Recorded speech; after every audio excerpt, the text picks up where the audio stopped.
सांसद कल्याण बनर्जी ने जादवपुर विश्वविद्यालय को लेकर बड़ा बयान दिया है। सांसद ने कहा कि सिर्फ 10% छात्रों के कारण इसकी छवि धूमिल हो रही है।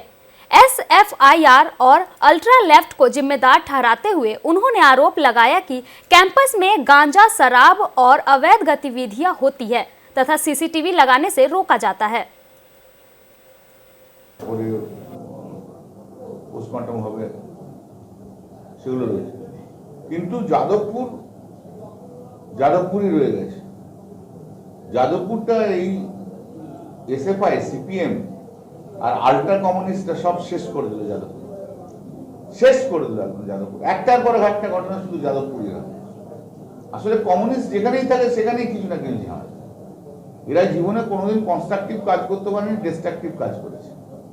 কলকাতা হাইকোর্টে তো ওদেরই CPM এর লোকরা তো মামলা করেছিল না, যে ইউনিয়ন অফিস যেন বন্ধ করে দেয়। কলকাতা হাইকোর্ট অর্ডার দিয়েছিল সব ইউনিয়ন অফিস বন্ধ করে দেয়। সেই ইউনিয়ন অফিসে কি করে SFI ছেলেরা এরকম তাণ্ডব নৃত্য করলো, কি করে এরকম গান বাজনা করলো। আর যাদবপুরে তো গান বাজনা হলে রাত্রিবেলা 11টা 12টা পর্যন্ত কোনো কুলকিনারা পাওয়া যায় না, তাদের সাউন্ড লেভেল এত উপরে চলে যায় এবং ওদেরকেও কন্ট্রোল করতে পারবে না বলছে।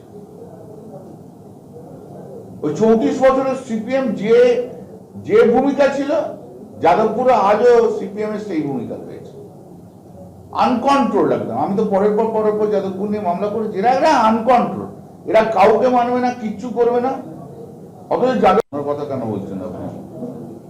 যাদবপুরে যেটা হয়েছে রাউন্ডিং, সেটা এখন পুলিশ ইনভেস্টিগেশন